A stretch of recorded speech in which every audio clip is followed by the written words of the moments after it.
primeiro lugar, eu queria agradecer muito, Verônica, a equipe do Instituto Unidos pela Vida, pelo convite e pela parceria para desenvolver esse trabalho que foi tão gratificante, tão bom e que eu considero tão importante.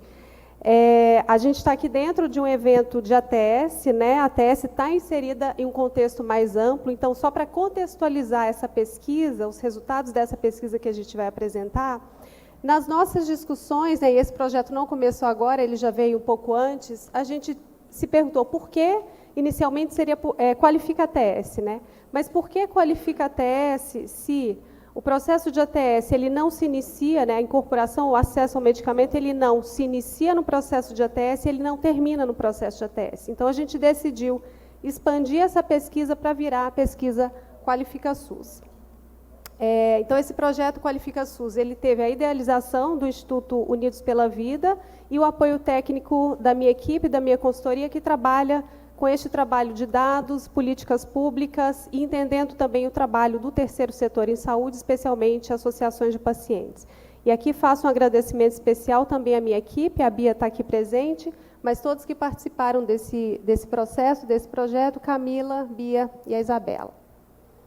Bom, sobre o Qualifica SUS, o nosso objetivo, então, foi mapear a participação social em saúde, né, não só no âmbito de ATS, mas no âmbito de todos os processos de participação social possíveis ou mais frequentes, e entender um pouquinho como é que as organizações do terceiro setor atuam neste ponto, né, na participação social, quais as principais demandas delas, quais as dificuldades, quais são as sugestões de aprimoramento. E aí, com o objetivo de qualificar, num segundo momento, que a Verônica vai apresentar depois, esse processo de participação social. E a gente dividiu, então, essa pesquisa em alguns blocos. Aqui a gente tem, no primeiro, o perfil dessas organizações, né, quem são elas, o que é que elas fazem, quais são as patologias que elas defendem, né, os direitos dos pacientes. Depois a gente teve aqui os 3 blocos, Poder Executivo, Legislativo e Judiciário, porque a gente sabe que também no processo de participação social, todos esses 3 entes eles são acionados de formas diferentes, e a gente queria entender como é que isso se dava. E aqui a gente colocou o tipo de envolvimento, quais são as esferas, nacional, federal, municipal, e aqui dentro de alguns dos principais históricos, né, momentos de participação, canais de participação social. E, por fim, a gente queria entender também quais são as dificuldades no envolvimento em participação social, quais são as necessidades de qualificação, porque o objetivo era dar continuidade a essa pesquisa, então. Bom, a linha do tempo do projeto, né? Um projeto longo, um projeto de pesquisa não é algo que a gente faz rapidamente. Eu não sei se alguém aqui se lembra, mas esse projeto foi lançado no primeiro Fórum de ATS do Unidos pela Vida no ano passado. A gente depois trabalhou um tempo na preparação desse questionário, submissão para pré-testes, para entender, né, ver se na submissão desse questionário, que foi auto-preenchido por meio do SurveyMonkey, por meio de um link, as pessoas iriam compreender as perguntas. Um ponto que foi muito importante foi a submissão ao Comitê de Ética. A gente submeteu ao Comitê de Ética da Universidade do Paraná. Por quê? Porque a gente pretende também promover essa linha de pesquisa de participação social e de compreender como é que as organizações de saúde trabalham. Então, a gente vai fazer um artigo científico e submeter isso para a publicação científica também. Bom, aprovado no Comitê de Ética, a gente abriu o questionário, então, ficou aberto durante um mês e depois foi toda a parte de análise dos resultados. Aqui na metodologia, a gente sabia que seria um grande desafio ter 40 questões, né, que as pessoas preenchessem tudo isso, então foi também um processo de entender quais seriam as perguntas mais relevantes. A gente teve 27 perguntas de múltipla escolha e 13 questões abertas, justamente porque a gente queria analisar a parte qualitativa, o que as pessoas iriam trazer ali de demandas, de contribuições e de necessidades. Nós usamos, para a parte quant, o software UR para fazer essa análise, e na parte qualitativa a gente categorizou essas respostas abertas. A gente teve 98 respostas, né, isso foi submetido para um banco de dados do Instituto, numa metodologia também de bola de neve, ou seja, aquelas instituições que participaram também submeteram para outras que participaram. A gente teve aí quase 100 respostas, então, e ficamos muito felizes, a gente até não esperava, né, porque foi super desafiador, mas a gente teve uma grande representatividade regional. Então, no país como um todo, praticamente todos os estados participaram, mas o que a gente vê é um pouco o padrão que a gente observa também do desenvolvimento das associações de pacientes, concentradas na porção sul e sudeste do país, né? Então, na região norte, por exemplo, 5 dos 7 estados não tiveram nenhuma representatividade. Isso se reflete, em parte, na representatividade que a gente também vê de movimentos, grupos sociais organizados nessas regiões. E aí a gente, na questão do tipo de organização, a gente também queria saber como é que eles se definiam, né? Então, 70% se definia como associações de pacientes, outros como organizações da sociedade civil fundadas, aqui tem 14%, fundadas por profissionais de saúde, em segundo lugar, movimentos sociais, grupos beneficentes, coletivos de amigos entravam na categoria outros. E também a gente teve participação de pessoas que representavam a doença no país, mas ainda não tinha essa formalização enquanto Constituição, que foi, inclusive, outra pergunta que a gente fez aqui. Na representatividade entre raras e não raras, a gente teve aqui 68% de organizações de doenças raras, então um universo bastante representativo, e na questão da formalização, 80% tem um CNPJ, né? A gente estava interessado em entender isso também, porque quando você tem um CNPJ, você tem mais possibilidade de participar de alguns canais de participação social, né? Você não entra num conselho se você não tem uma instituição formalizada, e, inclusive, editais de participação para financiamento de projetos, né? Dificilmente, enquanto coletivo, sem estar formalizado, você vai conseguir participar. E aí, quando a gente fez a distribuição de todas as patologias, né, das organizações que representavam as doenças, a gente viu que dentro da Classificação Internacional de Doenças foram 16 capítulos da CID, 63% estavam dentro desses primeiros capítulos aqui, doenças do sistema nervoso, neoplasias, doenças do sistema respiratório, doenças metabólicas e endócrinas ou nutricionais. No relatório isso está tudo explicado. E aí, dentro da participação social, a gente entrou, então, para poder entender essa participação. Eu vou explicar aqui rapidamente cada um deles. Aqui, dentro dos canais formais, né, previstos na legislação do SUS, conferências de saúde, conselhos de saúde, a gente viu que 48% das organizações participaram, ou seja, a gente pode olhar o copo meio cheio ou meio vazio também, né? 50% aí participou, não participou. Lembrando que, nesse momento, quando o questionário foi submetido, não havia tido a Conferência Nacional de Saúde ainda, né? Então, pode ser que algumas delas participaram da etapa nacional da conferência, que foi em julho, mas não participaram das conferências anteriores. Aqui está um pouco desconfigurado, e 17% fizeram em todas as etapas, municipal, estadual e nacional. Se participam de conselhos de saúde, né? Então, a gente viu aqui... Tá bem desconfigurado ali do... tá bom. A gente vê, porque eu não lembro o percentual, quanto é que foi aqui. Mas a maioria não participou de conselhos de saúde, não participa, né? E esses que participaram ou participam atualmente, a maioria se dá no nível municipal. E aqui eu acho que tem um ponto também, que o que foi percebido nesse relatório, que a participação no legislativo ela foi muito maior. Talvez seja uma via mais fácil, né? A gente não fez essa análise, mas é um ponto a se analisar o porquê a maior participação em determinados canais do que em outros. E, ao longo desse meu trabalho aí de alguns anos também com associações de pacientes, o que me vem, o que se traz para mim da participação de conselhos é que também é necessário ter um pouco o perfil para poder participar desses conselhos. E, às vezes, é um processo um pouco mais lento, né?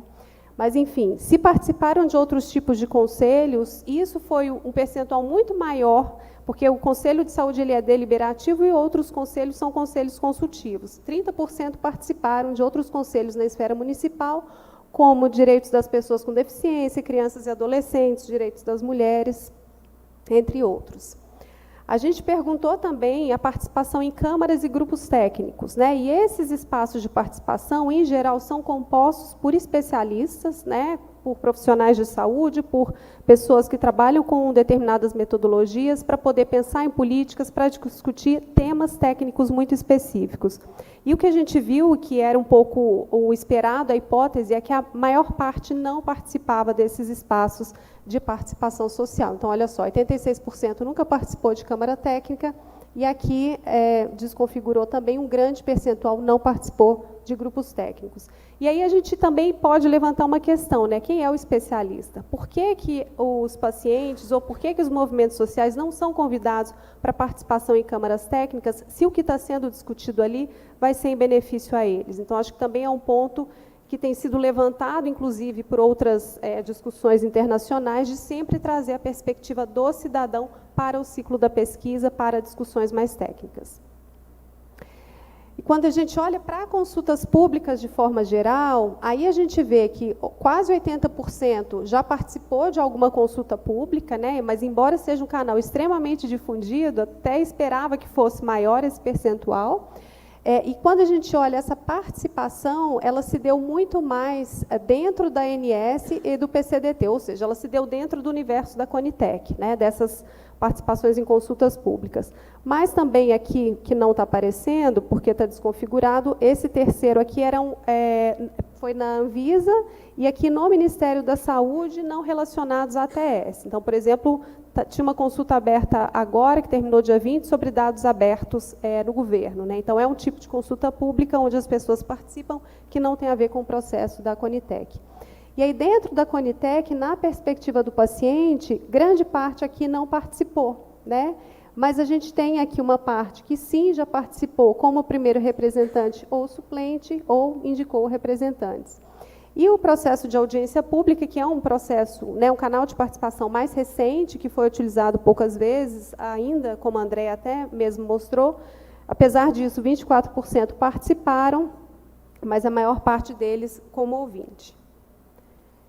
Bom, quando a gente fala das principais demandas dos grupos dentro do executivo, um ponto importante aqui é o acesso a tratamentos e medicamentos. E aqui a gente está falando de acesso a tecnologias específicas. Esse segundo ponto aqui é o acesso à jornada como um todo, né? Porque o processo de ATS é o que a gente falou, ele não começa, não se encerra, então você tem que ter terapias nutricionais, você tem que ter o acesso a um diagnóstico, porque senão você não vai nem conseguir saber qual é o tratamento, você tem que ter acesso a uma série de cuidados multidisciplinares aqui dentro. Então, nessa segunda demanda, isso foi trazido de uma forma mais completa. E no relatório que vocês vão ter acesso hoje, a gente colocou ali algumas respostas qualitativas para vocês terem ideia dos exemplos que a gente trouxe também. Muitos demandando políticas públicas e legislação. Muito interessante aqui, algumas associações demandando sistemas de informação, ou seja, algumas diziam, olha, a gente não tem nem o CID da doença, então a gente não consegue fazer nada em relação a isso.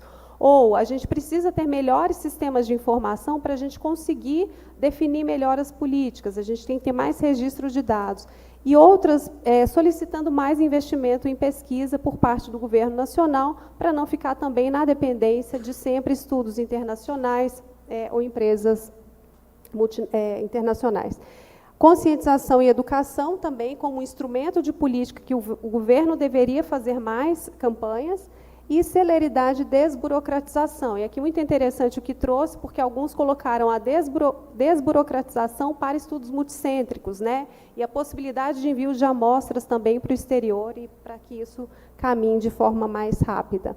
E entre as sugestões de aprimoramento, também vocês vão ter um detalhamento maior, mas muito nessa questão do próprio governo capacitar as pessoas sobre os canais de participação social, divulgar todas as formas de participação social, formar parcerias com associações, ampliar o acesso àqueles canais já existentes, então muitos pleiteando espaços deliberativos, ao invés de só espaços consultivos, e esse aqui seria, existem já canais, mas a gente queria que isso fosse fortalecido, que essa parceria fosse muito mais constante. Eu estou vendo que meu tempo está acabando, mas eu também não vou mais demorar muito aqui.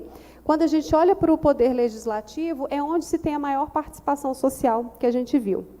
E dentro disso, muito mais na esfera municipal e na esfera federal em igual proporção. Quase metade já participou de alguma forma dos projetos de lei, e aí que tipos de projetos de lei a gente viu que as associações participaram. Muitos deles para criar dias de conscientização da doença, que é o que a gente vê que é um primeiro caminho para começar uma disseminação, uma maior divulgação das doenças, criação de políticas públicas, garantia de acesso a tratamentos e também a garantia de direitos sociais, porque quando a gente está falando de um impacto de uma doença, não é só um impacto na saúde, né? Ele vai impedir a pessoa, muitas vezes, de estar no mercado de trabalho, ele vai exigir um afastamento dessa pessoa do mercado de trabalho, então, muitas dessas demandas entram nesse espectro que não só dentro do ramo da saúde. 55% participou de audiências públicas, a gente vê também muito mais municipal e estadual, e aqui, pela forma de participação, a gente também queria entender se eles foram ouvintes, se foram solicitantes ou se foram convidados. Então, a gente vê que muitos deles, especialmente no estadual e municipal, como ouvintes, mas a gente vê uma participação grande aqui também como solicitantes, especialmente na esfera estadual. Frentes parlamentares também era um outro interesse, entender se esses grupos já tinham participado da criação de frentes parlamentares, um terço, né, mais ou menos, participou, especialmente a Assembleia Estadual, mas a gente tem também participação aqui no Senado e na Câmara Federal dos Deputados. E aí as principais demandas, quando a gente faz uma análise disso, elas têm uma semelhança com as demandas do Poder Executivo, mas elas também estão muito mais voltadas a o Poder Legislativo ajudar a fiscalização daquilo que é a atribuição do Poder Executivo. Tá? Então, também desburocratização de processos e alteração de regulamentações existentes. E nessas sugestões de aprimoramento, ampliar os canais de participação também é sempre uma demanda que vem, capacitar a população sobre as funções do Legislativo, que tem uma função representativa, que muitas pessoas não sabem, aumentar a visibilidade das ações e também se aproximar mais da população. Aqui já estou quase acabando. No sistema judiciário, também é um canal que muitas vezes é acionado quando os direitos, né, não são muitas vezes respeitados. A gente teve quase 50%, já tiveram alguma interação. E aí, qual é o tipo de interação? Então, o apoio para ter o acesso, ou seja, a judicialização, e aí eu quero falar um pouco sobre isso, ação civil pública e denúncias, e participação conjunta, muitos deles têm um contato para a discussão de temas relevantes. Nesse primeiro ponto, o que a gente viu, né, da judicialização? Muitas associações falando, olha, a gente não quer, a gente sabe que isso não é bom, mas foi a única forma possível de conseguir esse acesso. Né? Então, ou seja, a gente vê lamentando ter que utilizar esse sistema, a gente sabe que isso também não é fácil para quem já fez essa judicialização, não é uma via que as pessoas querem fazer, mas às vezes é a única possibilidade de sobrevivência naquele momento. Bom, e aqui também maior interação, a gente percebeu que eles têm mais dificuldade de interagir com o judiciário ou de entender também a parte das defensorias públicas e do próprio Ministério Público como é que eles funcionam. E na nossa última parte era entender um pouquinho deles, conhecimentos, quais são os canais que eles mais conhecem, quais são os desafios e o que eles mais querem entender. Então, a gente viu que eles mais participam dos canais do Legislativo, e aí essas dificuldades de envolvimento que a gente perguntou, a gente conseguiu separar isso em dois blocos, dificuldades internas às instituições e dificuldades externas. O que é interna a elas? A dificuldade de ter profissionais para fazer o trabalho de advocacy, nem todas as associações têm, muitas são compostas por voluntários, por poucas pessoas, e o trabalho de advocacy ele requer um monitoramento contínuo, ele requer pessoas qualificadas, que entendam e que façam esse acompanhamento, recursos financeiros, então a gente viu muita gente da região norte e nordeste do país falando, é muito difícil a gente conseguir fazer esse acompanhamento, porque tudo acontece ali na porção sul e sudeste, a gente não tem dinheiro para tantas viagens, e essa falta de informação sobre como atuar. E as dificuldades externas às associações, veio muito o desinteresse que eles sentem por parte do próprio governo para poder compreender as demandas, para poder ter essa interlocução, burocracia e falta de resposta para as demandas encaminhadas, hoje mesmo ouvi, né, solicitação que não aconteceu, e o conhecimento sobre a função dos poderes e as formas de atuar. E aí, quando a gente acha interessante isso, as áreas de maior interesse, porque, embora muitos participem, as pessoas querem saber mais estratégias diferentes de advocacy. O que será que eu posso fazer, né, de diferente do que eu já estou fazendo hoje para ser mais efetivo? Em segundo lugar, participação no legislativo. E aí, quando a gente olha para as qualificações necessárias para maior controle social, é ter mais detalhes sobre o processo de participação em todos esses âmbitos. E, em segundo lugar, conhecer estratégias de advocacy e depois saber qual é o momento mais adequado de atuar. E aqui vocês vão ter acesso hoje ao relatório completo, a Verônica vai disponibilizar depois da fala dela. Então, é um relatório denso, está bastante completo, ele é descritivo. Tem tudo isso que eu apresentei aqui, vocês vão ver nos anexos mais detalhes também ao longo do relatório. E o que vem depois, né?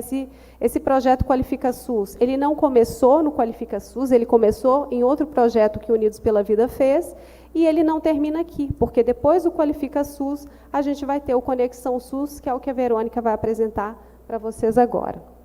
Então, termino aqui agradecendo novamente a oportunidade dessa parceria com o Instituto Unidos pela Vida, agradecendo as meninas, e agradecendo a equipe e todos que participaram dessa pesquisa. Gente, foi muito importante, porque sem a participação dos movimentos sociais e associações de pacientes, a gente não teria esses resultados aqui, que tem muita coisa pela frente para vir, para utilizá-los. Obrigada.